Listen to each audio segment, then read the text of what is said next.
Anong mensahe ang kailangang marinig ng mga Capricorn o Capricorn sa buong buwan ng September 2024? Pwedeng nangyayari na to o mangyayari pa lang. Kung hindi man para sa inyo itong magiging reading, baka para sa someone na malapit sa inyo o sa someone na kakilala niyo mismo. Baka may lumabas na gender mamaya. Gawin nyo na lang energy. Masculine at feminine energy. Pwede rin naman na huwag nyo nang pansinin yung gender. As long as tama naman yung sitwasyon nyo sa reading. Mali lang yung gender. Ganun na nga lang. Huwag nyo nang pansinin ang gender.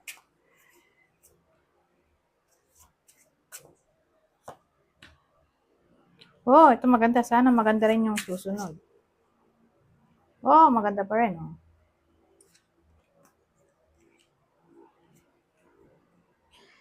So, ano to? Ibig sabihin matatag ang relasyon. Okay? Drawing mo 10 of Earth, 10 of Pentacles, the Lovers, Strength Code. Ano pa bang hihilingin mo sa love reading? Love reading to. Kasi lovers eh. So, ibig sabihin, buo pa rin ang pamilya, sila pa rin, magkarelasyon. Ito pagiging matatag. Matatag ang pundasyon ng relasyon. Sa madaling salita. Kung walang pamilya, buo pa rin yung samahan. Okay? Secured. Don't worry.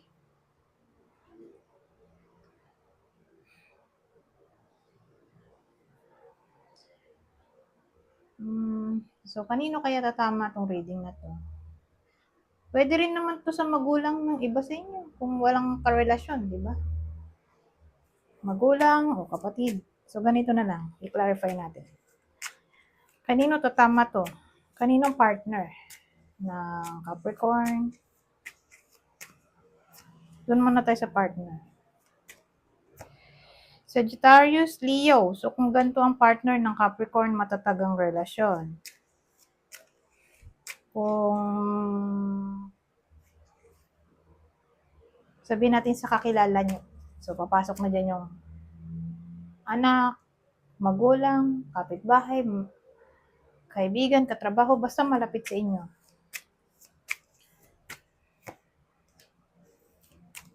Isa sa water sign, Cancer, Scorpio, Pisces, Capricorn. Kapwa Capricorn. Oh.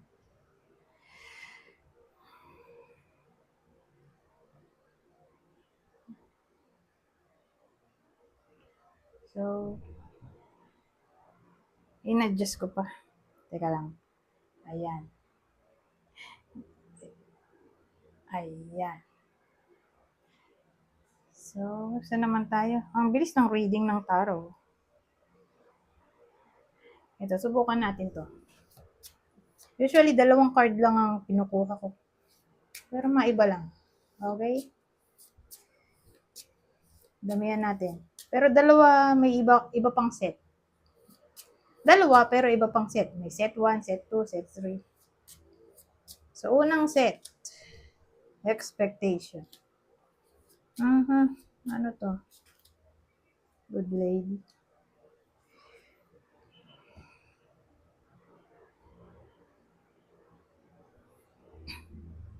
So, ano yan?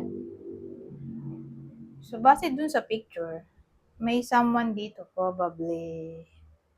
Nanay na siya. O, kung di mo ganun, nanay nasa 40 na yan, pataas yung edad. Ayan no, puti na nga yung buhok ko. So, older woman to.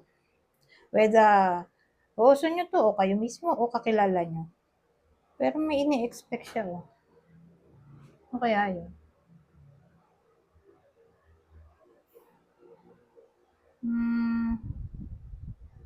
Ano kaya ito?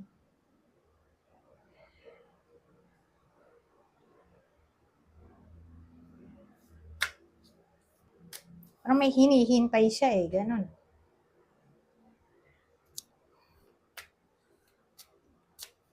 Na mangyari, may para bang minamanifest o wini-wish. So, tungkol saan kaya yun? Ni. Ano to, the devil? Tas baliktad. Ano yun? Alam nga naman ni-expect niya na mag-away sila. Siyempre, hindi.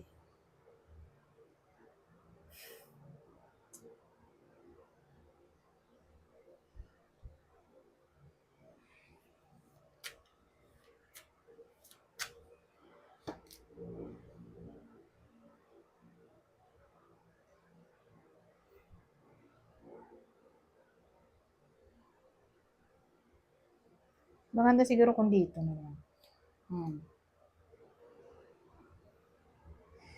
Ano yan? So, yung babae dito, ay may ine-expect. Siguro,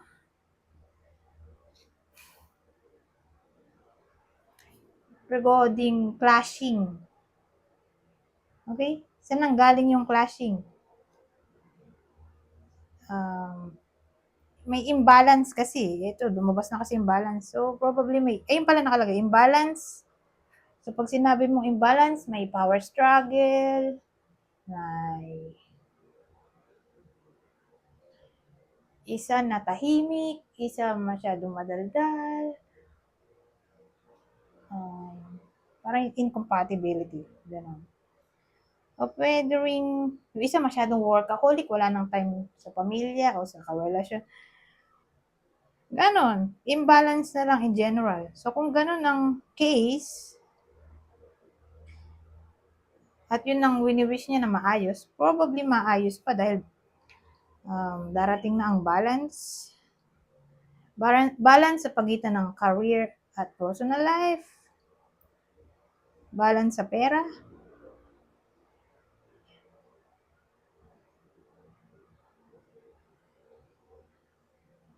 So, balance na lang in general. So, kung may power struggle, edi may balance na nga. Mawawala na yon yung someone na bossy. Sabihin natin, may isa sa kanila na hirap sa pera. Di pares na silang may pera. Hindi na mag-aaway, di ba?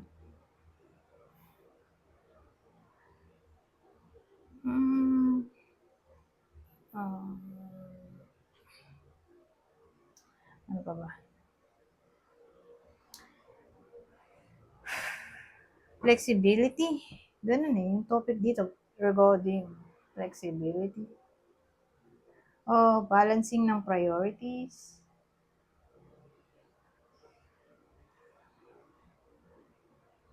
Mukhang magkakatotoo naman yun, na-expect niya nga kung ganun ang case.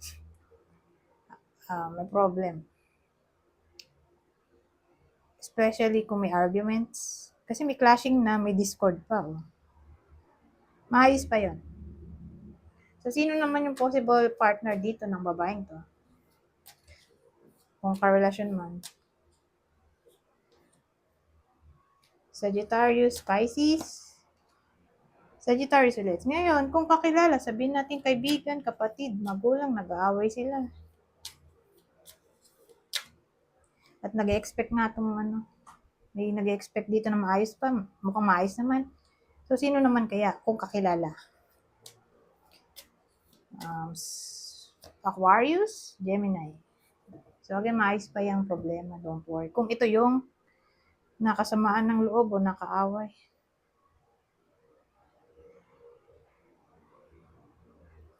Set 2.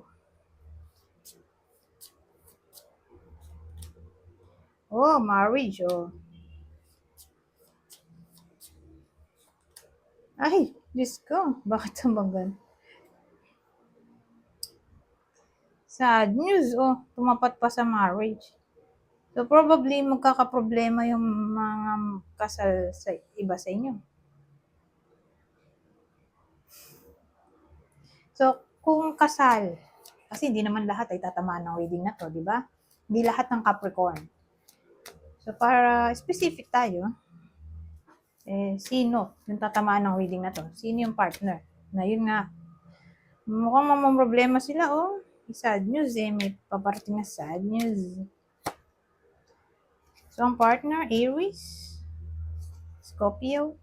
Pero don't worry kasi maayos naman. Maaayos kung ang involved na tao, sabihin natin magkadikit to, saka to. Kung ang involved na tao, nanay na, yung babae, o yung babae ay nasa 40 pataas ang edad, yon maayos pa ang connection, regardless kung anong gender, gender o zodiac sign ng partner niya, mukhang maayos pa. Okay? At kahit magkadikit yon sa kato, maayos pa. Huwag mag-alala. So again, ito yung partner, Aries, Scorpio. Ngayon, kung engagement, mukhang hindi matutuloy, oh. Wedding, yung mismong wedding, di matutuloy, oh. Sabihin natin kung may ine-expect yung iba sa inyo na ma-engage na sila, hindi na matutuloy o hindi matutuloy. Kasi sad news, oh. Parang madi-disappoint yung iba sa inyo. So, para bang makakancel yung wedding proposal. So, sino tatamaan ng reading na to? Basta tungkol to sa engagement o wedding, mukhang may sad news doon. Etong partner. Cancer, Scorpio, Aries.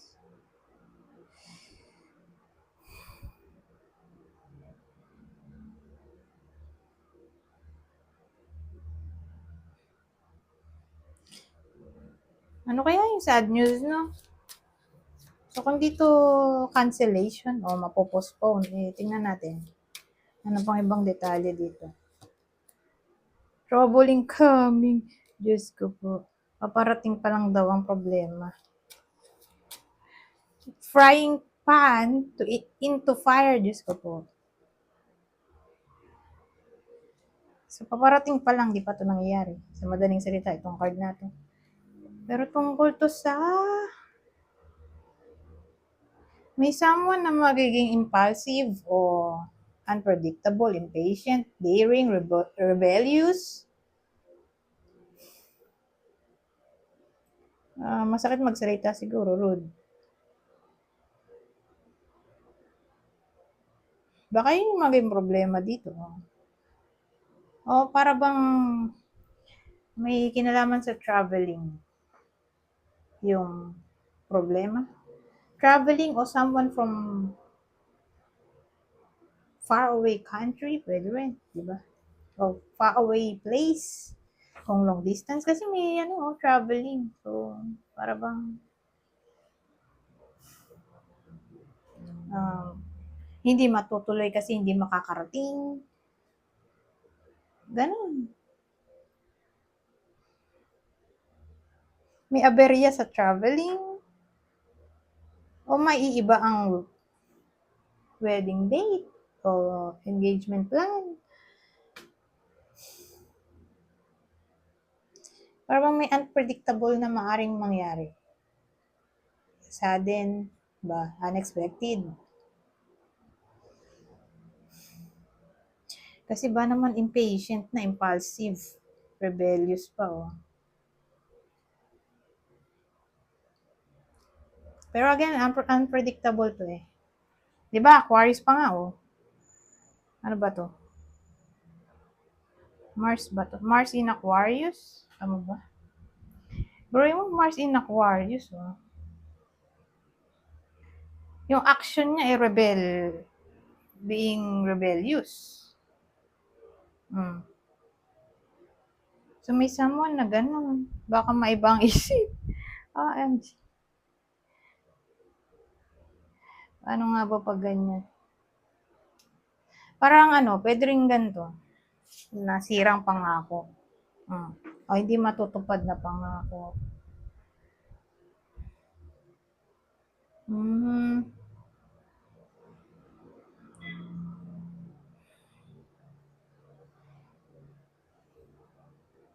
Baka mag-aaway sila. Ngayon, dahil nag-aaway nga, na-cancel ang wedding. Diba? Pwede rin. Lalo na kung lalaki. Baka yung lalaki yung naging impulsive o unpredictable sa case na to. O bigla na lang tumakbo. Iniwan yung karelasyon. Diyos ko. Nag-lead sa ghosting. Ganun eh. Pero pa may someone na aalis. O problema ang distance. O traveling.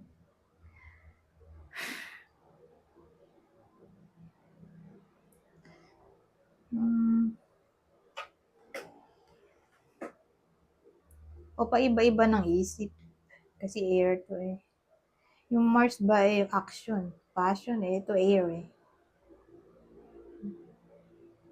Na walang staying power. Paalis-alis.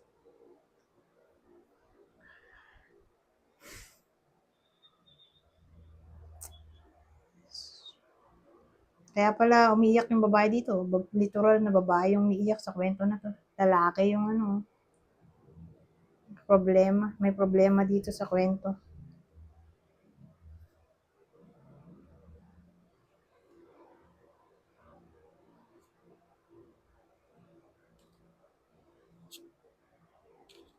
Na-clarify ko na ba to? Nakalimutan ko na. Kung sino ang tatamaan ng wedding nito. Hindi pa yata. So, tingnan natin. Sino ang tatamaan ng wedding na to? Na magkakaproblema sa wedding proposal. Pero again, hindi ko alam kung na-clarify ko na. Nakalimutan ko na. Sa dami ng card, oh. So, dagdag info na lang to kung na-clarify ko na. So, sino yung possible partner ng Capricorn na yun nga, makaka-receive ng sad news regarding marriage proposal o marriage itself, kung kasal na talaga. So, kung tungkol sa ikakasal pa lang, ito, ang partner ay Taurus, Leo. Ngayon, kung kasal na sila,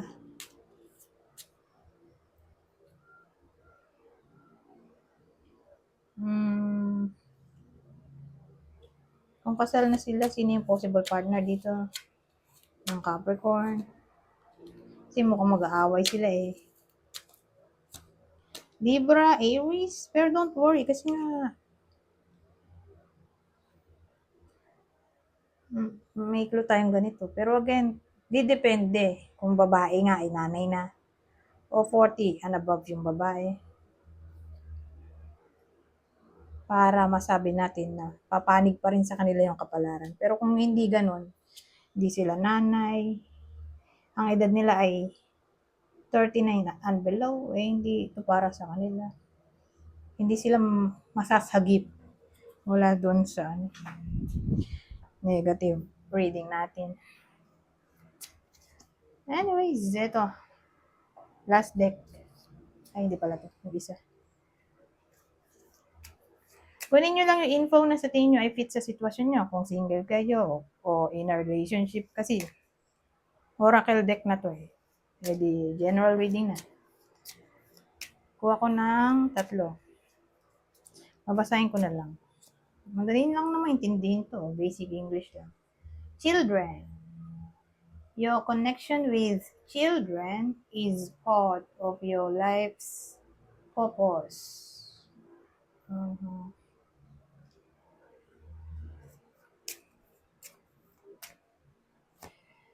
Oh, wow. Tingin ko pang kalahatan na to. Di ba kanina sabi ko, ang masasagip lang doon sa kwento natin. Mula doon sa negative reading, mga nanay na. Di ba? Nanay o 40, patas ang edad. Pero since nakuha natin to, di regardless na lang kung anong edad o kung may anak o wala. Huwag mag-alala. Kasi ito, sabi, everything's okay. Don't worry. It's all working it's all working out in a beautiful way. So, wag daw mag-alala. Magiging okay din ang lahat. Sa madaling salita. Ito ang uli. Autumn. So sabi, autumn. In the fall season, everything comes together and you reap wonderful harvests of abundance. Wow. So, ibig sabihin, may something na maaaring mangyari sa autumn season o fall season na ikatutuwa ng iba sa inyo. At probably, magiging prosperous yon yung panahon na yon para sa iba sa inyo. Kailan ba yung autumn? Kasi ang alam ko, autumn, ano yan eh, September. September to December. Yun nga lang di ako sure sa specific date. Pero hanapin ko sa internet. Wait lang.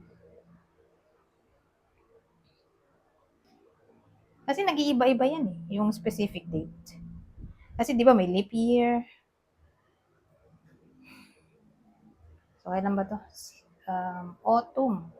Autumn kasi sa ano yan, part ng Europe. Pero kung part ng USA, ang tawag nila diyan eh fall. Fall season. So, hanapin natin kailan ba yan. Ayon sa internet, sabi, papatak siya ng Sunday. Sunday, September 22, 2024 to Saturday, December 21, 2024. So, ayan. Yun yung specific date. Oh, who knows? Baka nga, ano na yan, permanent date na. Hindi ako sure. Basta yan, yung sinabi ko, yun yung date ng autumn o fall season. Kung kailan magiging prosperous ang mga buhay ng iba sa inyo. Sana nga lahat na lang. No? Karamihan na lang. Karamihan sa inyo. Anyways, hanggang dito na lang. Goodbye. For now.